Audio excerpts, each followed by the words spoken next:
Assalamualaikum warahmatullahi wabarakatuh. Selamat pagi anak-anakku.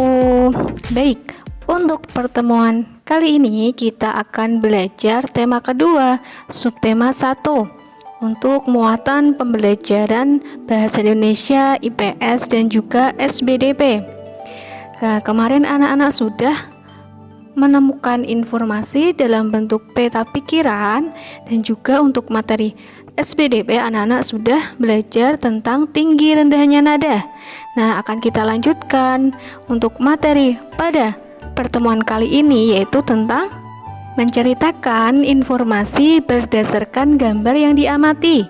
Nah, untuk IPS kita akan belajar tentang sumber daya alam berdasarkan kondisi alam di Indonesia. Dan untuk SBDP kita akan belajar tentang tempo dalam lagu. Untuk materi bahasa Indonesia, kita akan belajar tentang menceritakan informasi berdasarkan gambar yang diamati, yaitu dengan informasi juga dapat diperoleh dari gambar. Informasi dapat diceritakan dengan menjelaskan bagian-bagian gambar secara detail dan terperinci.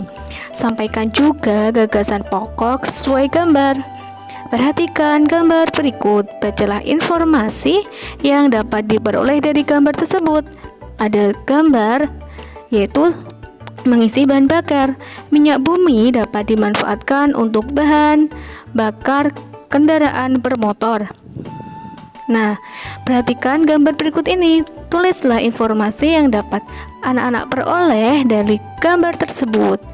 Nanti bisa anak-anak catat dalam buku catatan kalian. Indonesia merupakan negara yang sangat kaya akan budaya, kesenian, tradisi, dan masih banyak lagi.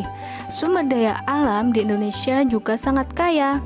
Nah, pada pertemuan kali ini kita akan belajar tentang sumber daya alam berdasarkan kondisi alam di Indonesia.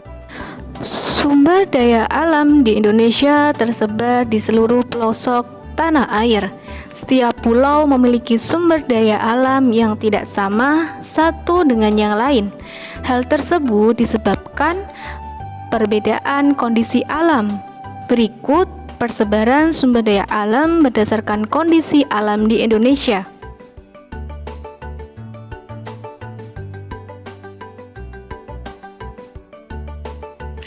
Pulau Sumatera memiliki banyak pegunungan. Kondisi ini dimanfaatkan manusia untuk menanam tanaman budidaya seperti kopi, lada, coklat, tembakau, karet, kelapa sawit.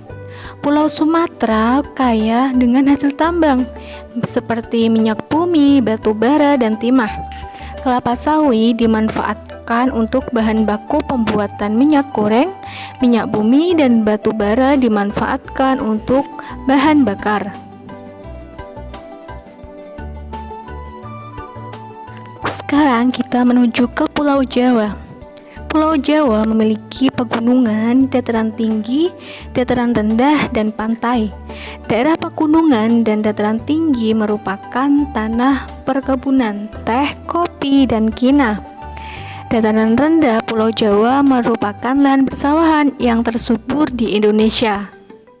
Salah satunya daerah Karawang yang terkenal sebagai lumbung padi. Pesisir pantai Jawa banyak dimanfaatkan untuk budidaya ikan laut, rumput laut, pertanian garam, dan penjemuran ikan asin. Selanjutnya adalah Pulau Kalimantan. Sebagian besar wilayah Pulau Kalimantan adalah dataran rendah dengan hutan yang lebat. Hutan-hutan ini merupakan habitat alami bagi hewan yang terancam punah. Hutan Kalimantan dimanfaatkan oleh manusia untuk ditanami berbagai sumber daya alam seperti kelapa sawit, karet, dan rotan. Sumber daya alam ini harus diolah sebelum dijual. Kelapa sawit dapat diolah menjadi minyak goreng, getah karet dapat diolah menjadi ban, rotan dapat diolah menjadi kerajinan tangan. Kalimantan juga kaya akan hasil tambangnya, seperti minyak bumi dan batu bara. Pulau Sulawesi menghasilkan sumber daya alam berupa pala dan jagung. Jagung dimanfaatkan manusia sebagai makanan. Pala dimanfaatkan sebagai bumbu masakan. Daerah di sepanjang pantai Sulawesi dimanfaatkan untuk perkebunan kelapa. Pulau Sulawesi juga menghasilkan barang tambang, yaitu aspal. Aspal dimanfaatkan untuk pembuatan jalan raya. Akhirnya kita sampai di bagian timur Indonesia, Papua. Sebagian besar wilayah Papua berupa hutan konversi dan hutan lindung. Sagu merupakan salah satu sumber daya alam Papua. Sagu dimanfaatkan manusia sebagai makanan pokok, seperti halnya jagung di Sulawesi. Papua juga menghasilkan rempah-rempah yang disukai di pasar internasional. Papua merupakan salah satu pulau yang kaya hasil tambang. Hasil tambang Papua sangat beragam, seperti tembaga, emas, dan logam. Emas dimanfaatkan untuk bahan baku pembuatan mata uang dan perhiasan, seperti anting, cincin, dan gelang. Tempo lagu. Tempo dalam lagu merupakan cepat atau lambatnya lagu saat dinyanyikan.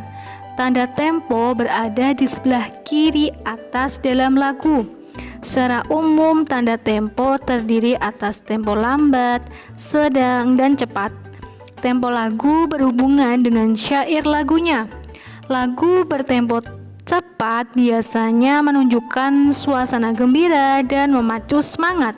Lagu bertempo sedang menunjukkan suasana gembira dan kemegahan. Lagu bertempo lambat menunjukkan suasana sedih dan hikmat. Alat untuk mengukur tempo lagu adalah metronom. Tempo ditulis dengan istilah sebagai berikut: allegro, nesto, dan vivace untuk tempo cepat, moderat, andante, dan andantino untuk tempo sedang, sedangkan untuk tempo lambat, adagio, largo, dan lento. Anak-anak, pada pertemuan hari ini sudah belajar tentang menceritakan informasi berdasarkan gambar yang diamati, lalu sumber daya alam yang ada di Indonesia, dan juga tempo lagu. Nah, cukup sekian materi yang dapat Ibu sampaikan, kurang lebihnya mohon maaf. Wassalamualaikum warahmatullahi wabarakatuh.